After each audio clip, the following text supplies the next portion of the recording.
தண்ணீர் தீர்த்தமாகிறது, சாம்பல் திருநீராகிறது, பூ புஷ்பமாகிறது, சாதாரண சாதம் பிரசாதமாகிறது. மனிதன் 1008 கேள்விக்குறி. காரணம் நம்பிக்கையின்மை.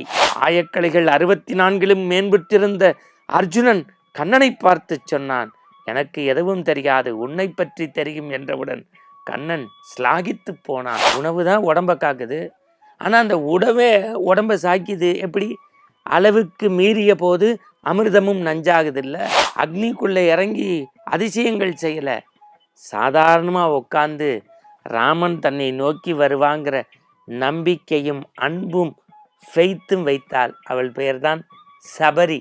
அந்த சபரிக்காக ராமனே போனான். மாதா பிதா குரு தெய்வம் என்றும் அந்த குரு மீது, கடவுள் மீது, தாய் தந்தையின் மீது நாம் உண்மையான பற்று அன்பு செலுத்துகிறோமா? ஒரு கேள்விக்குறி. இறைவனை நோக்கி நாம் செல்கின்றோம். திருக்கோவிலில் நான் அடிக்கடி சொல்வேன், சாதாரண நாம் குடிக்கக்கூடிய தண்ணீர் கருவறையின் உள்ளே சென்று அந்த கமண்டலத்தில் வைத்து நேவேத்தியம் பண்ணி வெளியில் வந்தால் தீர்த்தமாகி விடுகிறது. சாதாரணமாக இருக்கக்கூடிய பூ இறைவன் திருமேனியில் பட்டு நம் கரங்களுக்கு தருகின்ற போது அது புஷ்பமாக மாறிவிடுகிறது. வெளியில் இருக்கின்ற வரை அது வெறும் சாம்பல். உள்ளே போய் இறைவனுக்கு சாத்தி அபிஷேகம் பண்ணி நம் கரங்களில் கொடுத்தால் அது திருநீர். தண்ணீர் தீர்த்தமாகிறது, சாம்பல் திருநீராகிறது, பூ புஷ்பமாகிறது, சாதாரண சாதம் பிரசாதமாகிறது. மனிதன் 1008 கேள்விக்குறி. காரணம் நம்பிக்கையின்மை. நான் அடிக்கடி சொல்லுவது உண்டு, மகாபாரதத்தில் ஒரு காட்சி உண்டு. அர்ஜுனன் வேகமாக தேரை ஓட்டுவான், அவனை வழிநடத்துவான் பகவான் கிருஷ்ணன். அர்ஜுனனுக்கு இணையான ஒரு வீரன் கிடையாது. அவன் இருக்கக்கூடிய தேரில் கண்ணன் விரைந்து தேர் ஓட்டுகின்ற போது ஒரு மரக்கிளையை காட்டுவான். அர்ஜுனா, அர்ஜுனா, அதோ உங்கு அழகான மயில் தெரிகிறது பார். ஆம் பகவானே, மயில் தெரிகிறது. 10 அடி தேர் வேகமாக போகும். அர்ஜுனா, அது மயில் அல்ல, புறா.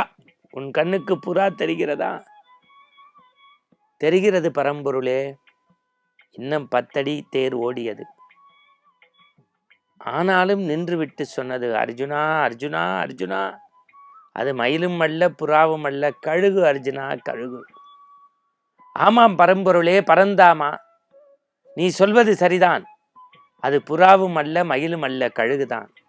இன்னும் 10 அடி போய் தேரை நிறுத்திவிட்டு அந்த பரம்பொருள், அந்த உலகை ஆண்ட பரந்தாமன் அர்ஜுனனை பார்த்து கேட்டான், அர்ஜுனா, அது கழுகா, மயிலா, புறாவா? உண்மையை சொல், உன் கண்ணுக்கு என்னவாக தெரிகிறது?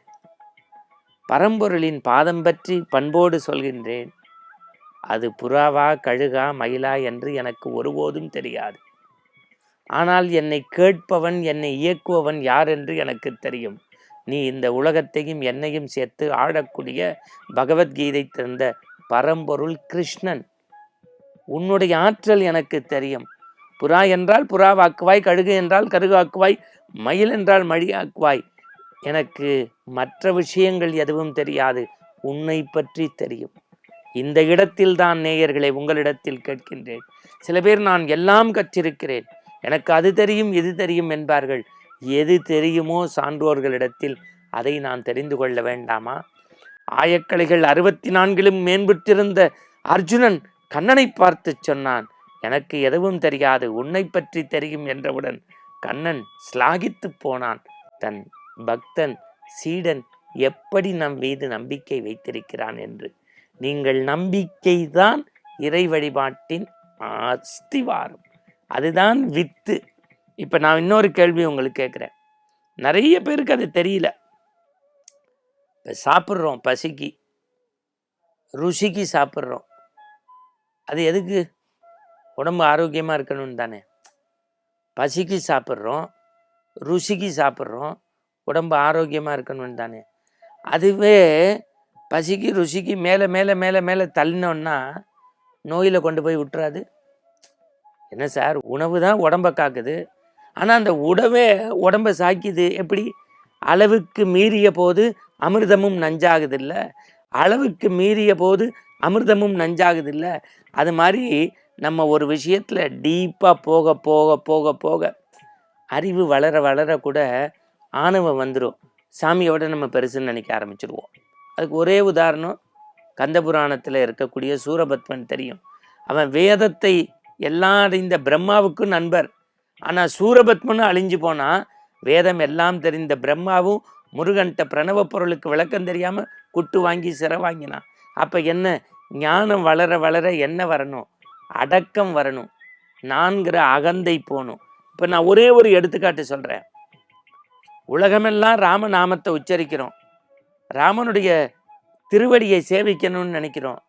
ஆனால் அந்த ராமன் யாரை நோக்கி தெரியுமா போனால், கடுந்தவம் செய்யலை, காவி உடுத்திக்கலை, அக்னிக்குள்ளே இறங்கி அதிசயங்கள் செய்யலை, சாதாரணமாக உட்காந்து ராமன் தன்னை நோக்கி வருவாங்கிற நம்பிக்கையும் அன்பும் ஃபெய்த்தும் வைத்தாள். அவள் பெயர்தான் சபரி. அந்த சபரிக்காக ராமனே போனான். இதையெல்லாம் எதுக்கு தெரியுது?